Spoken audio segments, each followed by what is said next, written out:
क्यों thyroid disease में thyroid hormone का प्रॉब्लम हो जाता है, क्यों थायराइड में प्रेगनेंसी में प्रॉब्लम क्रिएट होता है, क्यों थायराइड में मेंस्ट्रुअल साइकिल इरेगुलर हो जाते हैं, क्यों थायराइडिज्म में कैल्शियम डिप्लीशन होने के चांसेस बढ़ जाते हैं, बॉडी वेट गेन हो जाता है, क्यों? आइए हम देखते हैं थायराइड में ये प्रॉब्लम क्यों होता है।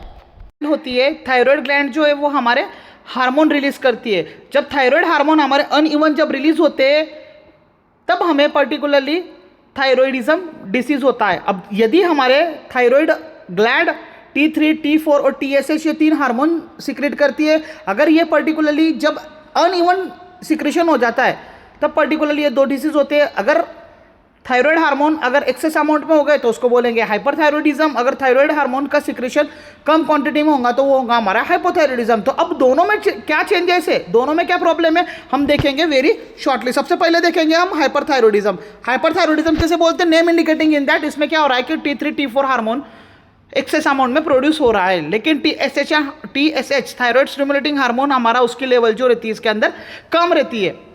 तो अब this condition means what, there the T3 और T4 हार्मोन का लेवल बढ़ जाता है, एक्सेस अमाउंट में प्रोडक्शन बढ़ता है, इसलिए वो क्या हो जाता है, हाइपरथायरॉयडिज्म हो जाता है। अब ये हाइपरथायरॉयडिज्म किसके वजह से होता है, तो grave disease, mostly grave disease यानी क्या, जो आईज है वो पर्टिकुलरली हमारे बड़ी हो जाना, डायलेटेड हो जाना, in that the case of your the grave disease. Grave disease हमारा ऑटो इम्यूनो डिसीज है। दूसरा टॉक्सिक मल्टीनोडल गोइटर, जो हमारे थायराइड गोइटर होते हैं पर्टिकुलरली वहाँ पे क्या हो जाता है, गोइटर प्रोड्यूस हो जाता है because of the iodine deficiency की वजह से। थायराइडिटीज जो थायराइड से तो थायराइड ग्लैंड है वहाँ पे इन्फ्लामेशन प्रोड्यूस हो जाता है, एक्सेस इंटेक ऑफ आयोडीन और थायराइड नोडल्स फॉर्मेशन करने लग जाता है। अब इसके जो सिम्टम्स की बात करें, क्यों हम थायराइड सुनते से ही हमें माइंड में एक ही चीज़ आता है कि बॉडी वेट बढ़ जाता है, प्रेगनेंसी में प्रॉब्लम होता है, क्यों होता है ये मैं अभी आपको एक्सप्लेन करके बताऊंगा कि इसके जो सिम्टम्स है हाइपरथायरॉयडिज्म के। हाइपरथायरॉयडिज्म में क्या होता है बच्चों कि वेट लॉस होता है, ओके, भूख ज़्यादा लगती है, वेट लॉस होता है, हीट इनटॉलरेंस, हीट वो पर्टिकुलरली टॉलरेट नहीं कर पाता है,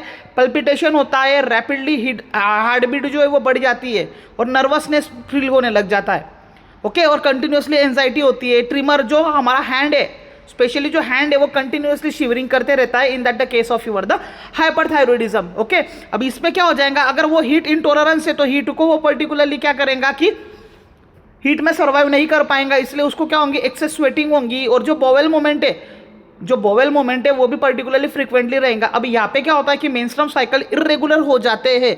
अब मेंस्ट्रुअल साइकिल इरेगुलर होने के वजह से 2 प्रॉब्लम आते हैं, एक तो प्रेगनेंसी बियर नहीं कर पाएगा, दूसरा मेंस्ट्रुअल साइकिल इरेगुलेशन होने के वजह से कैल्शियम डिप्लीशन के चांसेस भी बहुत ज़्यादा बढ़ जाते हैं। और यहाँ पे पर्टिकुलरली सबसे इंपॉर्टेंट जो सिम्टम्स है ग्रेव डिसीज वाला, उसमें क्या होता है, जो आइज है वो पर्टिकुलरली बल्ज जैसे हो जाती है, बड़े जैसे हो जाती है, वो पर्टिकुलरली वहाँ पे ग्रेव डिसीज बोलते हैं, और ग्रेव डिसीज की वजह से हाइपरथायरॉयडिज्म हमारा होता है।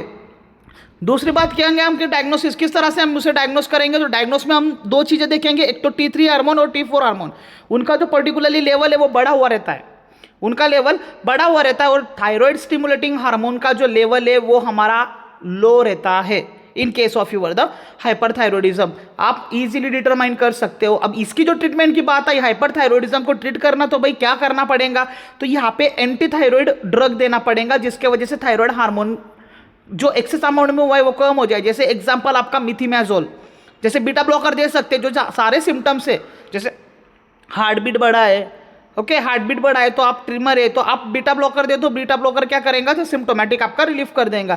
उसके बाद रेडियो एक्टिव आयोडीन थेरेपी दो, आयोडीन अभी कम हुआ है, आयोडीन की वजह से गोइटर हुआ है, आयोडीन डिफिशियंसी है पर्टिकुलरली, तो हम क्या करेंगे, रेडियो एक्टिव आयोडीन प्रोवाइड करेंगे। आयोडीन थेरेपी देने की वजह से क्या होगा कि हमारा गोइटर और हाइपरथायरॉयडिज्म का जो भी फेनोमेनन है, जो भी सिम्टम्स है वो कम हो जाएंगे। नेक्स्ट वन, अगर ये टैबलेट वगैरह, टैबलेट और बीटा टैबलेट से अगर कोई फर्क ही नहीं पड़ रहा है तो लास्ट ऑप्शन है हमारे लिए सर्जरी, और उसके बाद हम सपोर्टिव केयर करेंगे। This is your the hyperthyroidism, okay. अब हाइपरथायरॉयडिज्म से हाइपोथायरॉयडिज्म कैसे डिफरेंट है वो देखेंगे। हाइपो यानी क्या, it is your the less, okay, rare amount में हमारा पर्टिकुलरली क्या T3 और T4 हार्मोन फॉर्मेशन होना और TSH हार्मोन एक्सेस अमाउंट में होना। हाइपर में क्या था, हाइपर में T3 T4 hormone excess amount में प्रोडक्शन होता था, लेकिन thyroid stimulating hormone low concentration में रहता था। यहाँ पे टोटली अगेंस्ट है। यहाँ पे क्या होता है कि हाइपोथायरॉयडिज्म में T3 और T4 हार्मोन प्रोड्यूस नहीं होता है, not enough producing the T3 and T4 hormone, leading to the decrease metabolic rate. यहाँ पे मेटाबॉलिक रेट डिक्रीज होता है, लेकिन हाइपरथायरॉयडिज्म में मेटाबॉलिक रेट हमारा बहुत ज़्यादा होता है। जैसे कि हमने कॉजेटिव एजेंट की बात करें, कॉजेटिव एजेंट की बात करें तो हाशिमिटोथायरॉयडिटीज, ये बहुत कॉमन कॉजेटिव एजेंट है हाइपरथायरॉयडिज्म का।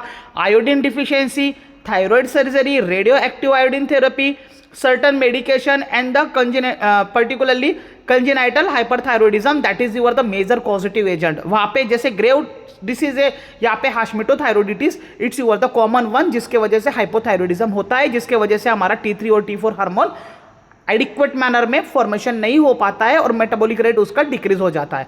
अब सिम्टम्स की बात करें, वहाँ पे क्या हो रहा था, हाइपरथायरॉयडिज्म में वेट हमारा लॉस हो रहा था, यहाँ पे क्या हो रहा है कि वेट गेन हो रहा है। वहाँ पे हीट इंटॉलरेंस हो रहा था, यहाँ पे कोल्ड इंटॉलरेंस हो रहा है, यहाँ पे फटीग हो जा रहा है, टायर्डनेस हो जा रहा है, स्किन जो है यहाँ पे हाइपोथायरॉयडिज्म में वो ड्राई हो जाती है, हेयर लॉस होने के चांसेस बढ़ते हैं, कॉन्स्टिपेशन इज ऑल्सो ओकरिंग। वहाँ पे पेरिस्टाल्सिस मूवमेंट प्रॉपर होती है, यहाँ पे पेरिस्टाल्सिस मूवमेंट में प्रॉब्लम क्रिएट होता है, कॉन्स्टिपेशन होना स्टार्ट हो जाता है।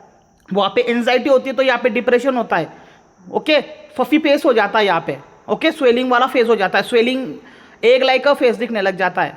इसमें भी मेंस्ट्रुअम साइकिल इरेगुलेशन है। अब ध्यान में रखना, जब भी थायराइड होगा तब मेंस्ट्रुअम साइकिल से प्रॉब्लम फेस करना ही पड़ेगा, एज वेल एज प्रेगनेंसी से प्रॉब्लम फेस करना ही पड़ेगा। प्रेगनेंसी जल्दी बियर नहीं होगी, उसके साथ कैल्शियम डिप्लीशन आपका होगा ही। इसके अंदर स्लो हार्ट रेट होता है, मसल्स क्रैम्प होते हैं और जॉइंट पेन होता है। अब इसको डायग्नोसिस करने के लिए भी सेम टू थिंग, क्योंकि ये सारा खेल जो है वो inadequate formation of your hormone का है या excess formation of your the hormone का है। अब हार्मोन में भी हमारे 3 हार्मोन है, T3, T4 और TSH, राइट। तो TSH हमेशा अगेंस्ट रहता है, हाइपर में क्या रहता है, TSH लो रहता है, हाइपो में क्या रहता है, थायराइड स्टिमुलेटिंग हार्मोन हमारा बढ़ा हुआ रहता है, तो हम ये डायग्नोस कर सकते हैं। अब ट्रीटमेंट में हम क्या करेंगे कि ट्रीटमेंट में हम thyroid hormone replacement therapy use करेंगे। हाइपोथायरॉयडिज्म में क्या करना है, कम है ना तो हमें बढ़ाना है ना, तो थायराइड हार्मोन रिप्लेसमेंट थेरेपी लेनी पड़ेगी, जिसके अंदर हमारा लीवोथायरोक्सिनिन ये ड्रग बहुत ज़्यादा यूज होता है। 50 mg, 25 mg, 75 mg और 100 mg सारे कॉन्सेंट्रेशन में हमें मिल जाएगा, okay. Treat the underlying positive agent, regular the monitoring of your the thyroid functioning. इस तरह से पर्टिकुलरली हमने हाइपर और हाइपोथायरॉयडिज्म तो हमने देखा। अब जो नीचे है पर्टिकुलरली हम देखेंगे कि दोनों में कंपेयर करें तो क्या चेंजेस है। अगर फीचर्स की बात करूं तो पर्टिकुलरली हमारा हार्मोन डिफिशियंसी, ओके। हाइपरथायरॉयडिज्म में क्या होगा कि हार्मोन का सिक्रेशन ज्यादा रहेगा, हाइपो में क्या रहेगा कि डिफिशिएंट रहेगा thyroid, okay. Metabolic rate hyper में ज्यादा रहेगा और हमारा हाइपो में कम रहेगा। वेट हाइपरथायरॉयडिज्म में लॉस होता है, हाइपो में गेन होता है, okay. Heat and cold intolerance, hyper में हीट इंटॉलरेंस रहता है और हाइपो में कोल्ड इंटॉलरेंस रहता है। अब T3, T4, TSH level, hyper में T3 और T4 लेवल बढ़ता है, इसलिए उसको हाइपरथायरॉयडिज्म बोलते हैं। लेकिन वहाँ पे TSH थायराइड स्टिमुलेटिंग हार्मोन का लेवल हमारा डिक्रीज होता है, वहाँ पे भी अगेंस्ट है। हाइपो बोला तो मतलब क्या, T3 और T4 hormone decrease, but thyroid stimulating hormone का रेंज इंक्रीज रहता है। हार्ट रेट, हाइपरटेंशन में हमेशा हार्ट रेट हमारी फास्ट होती है, लेकिन हाइपोथायरॉयडिज्म में हमारी हार्ट रेट स्लो हो जाती है। की लाइफ फाइंडिंग में क्या करेंगे, हम ब्लड डिटरमाइन करेंगे, तो ब्लड में हमारा T3 और T4 हार्मोन बढ़ा हुआ निकलेगा और TSH हार्मोन हमारा क्या होगा, डिक्रीज होगा हाइपरथायरॉयडिज्म में। और हाइपो में क्या होगा, T3, T4 कम रहेगा और TSH हार्मोन ज़्यादा रहेगा। अब टेम्परेचर टॉलरेंस की बात करें तो हाइपरटेंशन हमेशा हीट इंटॉलरेंस है और हाइपोथायरॉयडिज्म हमेशा कोल्ड इंटॉलरेंस है। तो ये रहा हमारा पर्टिकुलरली हाइपर और हाइपोथायरॉयडिज्म और disorder of your the thyroid hormone. Hopefully you understand the thyroid hormone, okay बच्चों, थैंक यू।